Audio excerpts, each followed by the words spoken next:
Justice वकार अहमद सेठ ने अपने फैसले में इस एतराज का तफसील से जवाब दिया है कि मुल्जिम की गैर मौजूदगी में ट्रायल हो सकता है और सजा हो सकती है या नहीं।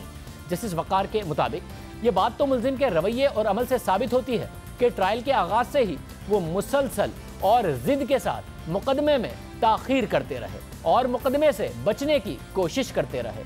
खराब सेहत हो या सिक्योरिटी के मसाइल की दरख्वास्तें दायर करते रहे। वो ट्रायल का सामना करने के लिए अदालत के सामने पेश नहीं हुए। हकीकत यह है कि अदालत ने जनरल परवेज मुशर्रफ को ट्रायल में शामिल होने के कई मौके दिए, मगर उन्होंने कानून से फरार का रास्ता इख्तियार किया।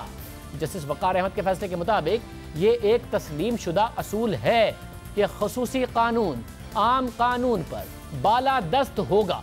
आम अदालती ट्रायल को मुल्जिम की गैर हाजिरी में नहीं चलाया जा सकता और मुल्जिम को सजा भी नहीं दी जा सकती, मगर सेक्शन 9 के तहत मुल्जिम जानबूझकर कानूनी अमल से छुप रहा हो तो ट्रायल जारी रखा जाएगा और केस को मंतकी अंजाम तक पहुंचाया जाएगा। जस्टिस वकार अहमद के मुताबिक लाहौर हाई कोर्ट बामुकाबला परवेज मुशर्रफ केस में सुप्रीम कोर्ट ने सेक्शन 9 का हवाला देते हुए खुसूसी अदालत को मुल्जिम की गैर मौजूदगी में भी उसका ट्रायल जारी रखने का हुक्म दिया था, इसलिए हमने इस ट्रायल को अंजाम तक पहुंचाना था। फैसले में मजीद लिखा है कि हम समझते हैं कि मुल्जिम की नजरिया ज़रूरत से अकीदत सुप्रीम कोर्ट के अहकामात के मुताबिक नहीं है। हमारे मुल्क में 72 सालों में बदकिस्मती से कई बार आइन की बेहुरमती की गई, अवाम की बालादस्ती को फलने फूलने नहीं दिया गया। 3 नवंबर 2007 से पहले भी आइन को तोड़ा गया और जमहूरी अमल को ख़त्म किया गया। अगर सुप्रीम कोर्ट की तरफ से नजरिया ज़रूरत दरियाफ्त नहीं किया गया हो तो कौम को कम से कम ये दिन नहीं देखना पड़ता जहां वर्दी में अफसर अपने जुर्म को दोहराता है। नजरिया ज़रूरत सुप्रीम कोर्ट की इजाद है, मगर यूसुफ रजा गिलानी के केस में सुप्रीम कोर्ट ने अपनी ही तौसीक शुदा नजरिया ज़रूरत को मुमकिन तौर पर हमेशा हमेशा के लिए दफन कर दिया। 12 अक्टूबर 1999 को जनरल मुशर्रफ ने आइन को मुअत्तल किया और पाकिस्तान को मुसल्लह अफवाज के कंट्रोल में ले आए। अदालत आगे लिखती है कि परवेज मुशर्रफ खुद ही चीफ एग्जीक्यूटिव बनकर मुल्क पर हुक्मरानी करने लगे। फिर 2007 में मुल्जिम का एक्शन सुप्रीम कोर्ट के 11 रुकनी बेंच के फैसले से बचने की कोशिश था। मुमकिन तौर पर जनरल मुशर्रफ को पता था कि फैसला उनके हक में आएगा। जिस वकार के मुताबिक सुप्रीम कोर्ट के इस फैसले का एहतराम करते हैं जो कहता है कि हर वो शख्स जिसने आइन तोड़ने में मुल्जिम की मदद की वो भी संगीन गद्दारी का मुर्तकिब होगा। मुल्जिम ने यह बात भी तस्लीम की कि अफसरान और हुक्काम ने उनकी मदद की, मगर शिकायत करने वाले ने उन्हें शरीक मुल्जिम की फहरिस्त में शामिल नहीं किया, यानी कि गवर्नमेंट ने उन्हें शरीक मुल्जिम की फहरिस्त में शामिल नहीं किया, जिसकी वजह वो खुद ही बेहतर जानते होंगे। अदालत कहती है हुकूमत के हवाले से, अदालत आगे कहती है कि ये नाकाबिल यकीन और नाकाबिल फ़हम बात है कि इतना बड़ा कदम वर्दी में मुलविस शख्स तन्हा उठा ले।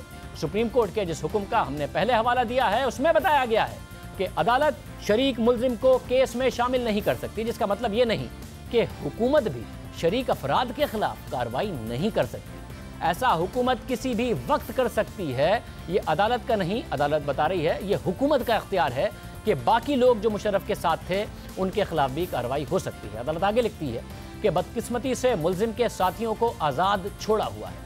जस्टिस वकार अहमद सेठ के मुताबिक आइन के आर्टिकल 6 में सब आर्टिकल 2A 2010 में 18वीं तरमीम के जरिए शामिल किया गया, जिसके मुताबिक संगीन गद्दारी के कदम की हाई कोर्ट और सुप्रीम कोर्ट समेत कोई भी अदालत तौसीक नहीं कर सकती। ये तरमीम मुल्जिम की तरफ से जुर्म के इर्तिकाब के बाद शामिल की गई, मगर ये वाज़ेह करती है कि संगीन गद्दारी नाकाबिल मुआफ़ी जुर्म है और आला अदालतें भी इसकी तौसीक नहीं कर सकती। और आइन का आर्टिकल 6 वो वाहिद शिक है जो हमला आवर से आइन को बचाता है।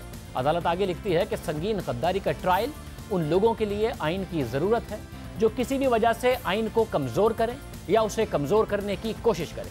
जस्टिस वकार ने मज़ीद लिखा कि मुल्जिम की तरफ से अपील की गई कि एमरजेंसी का निफाज उनका अपना फैसला नहीं था, बल्कि वज़ीर आज़म, काबीना और दीगर हुक्काम भी इस फैसले में शामिल थे।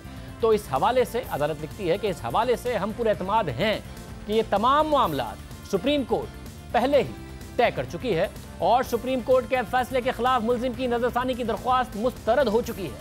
इसलिए हम ये समझते हैं कि इस जुर्म के लिए मुल्जिम तन्हा ही जिम्मेदार है। अदालत ने अपने फैसले में आगे लिखा कि यह बात वाज़ेह करना ज़रूरी है कि मुल्जिम ने जिन हालात का जिक्र किया उससे निमटने के लिए दीगर कानूनी रास्ते भी थे। आइन में जजिस के एहतसाब और उन्हें हटाने का तरीक़ाकार मौजूद है, मगर जनरल परवेज मुशर्रफ ने उस पर अमल नहीं किया, इसलिए उनका यह कदम मुकम्मल तौर पर गैर आइनी है। अदालत लिखती है कि हम समझते हैं संगीन गद्दारी के जुर्म की सजा की मिकदार जुर्म की शिद्दत को वाज़ेह करती है।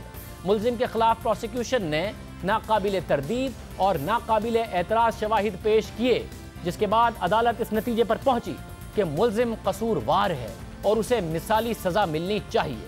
जस्टिस वक़ार अहमद सेठ ने अपने फैसले में मज़ीद लिखा कि हम समझते हैं कि संगीन गद्दारी के मुकदमे में अदालत ने मुल्जिम को फेयर ट्रायल के हक से ज़्यादा मौका फराहम किया। जो फेयर ट्रायल का इल्ज़ाम लग रहा है, अदालत उसका जवाब दे रही है कि फेयर ट्रायल के हक से ज़्यादा मौका फराहम किया गया। केस 6 साल पहले 2013 में शुरू हुआ अदालत के मुताबिक और 2019 में ख़त्म होता दिखाई दे रहा है। मुल्जिम को अपने दिफा के लिए हर तरह का मौका दिया गया, मगर अदालती कार्रवाई के दौरान मुल्जिम का रवैया उनके मुल्क के कानूनी इदारों के साथ तौहीन आमेज सलूक को साबित करता है।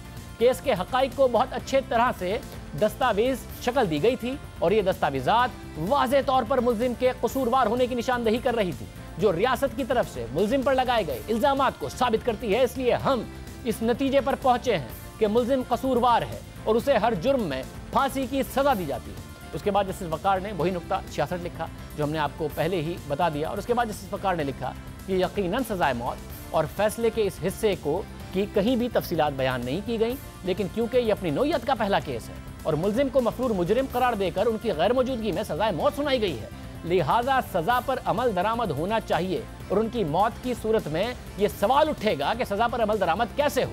जस्टिस वक़ार अहमद ने लिखा कि यह इंसाफ के मफाद में है कि वो तमाम अफराद जिन्होंने मुजरिम के फरार में उसकी मदद की, उन्हें कानून के दायरे में लाया जाए। अगर उन्होंने कोई जुर्म किया तो उसकी तहकीकात हो और कानून के मुताबिक उनके खिलाफ कार्रवाई की जाए। इसके बाद जस्टिस वक़ार अहमद सेठ ने लिखा कि हम 2-1 की अक्सरियत से दरख्वास्त मंजूर करते हैं और आइन के आर्टिकल 6 के तहत मुल्जिम को संगीन गद्दारी का कसूरवार करार देते हैं और मौत तक फांसी की सज़ा देते हैं। अब अहम बात यह है कि खुसूसी अदालत के रुकन जस्टिस शाहिद करीम ने खुसूसी अदालत के सरबराह जस्टिस वक़ार अहमद सेठ के परवेज़ मुशर्रफ को सज़ाए मौत देने के फैसले की तो हिमायत की है, मगर उनके फैसले में लिखे गए पैरा 66 से इख्तलाफ किया है, जिसमें खुसूसी अदालत के सरबराह जस्टिस वक़ार अहमद सेठ ने कानून नाफिज करने वाले इदारों को हुक्म दिया है कि वो जनरल रिटायर्ड परवेज़ मुशर्रफ को गिरफ्तार करने और सज़ा पर अमल दरामद कराने की हर मुमकिन कोशिश करें और अगर मुजरिम मुर्दा हालत में मिले तो उसकी लाश घसीट कर इस्लामाबाद के डी चौक पर लाकर 3 दिन तक लटकाई जाए।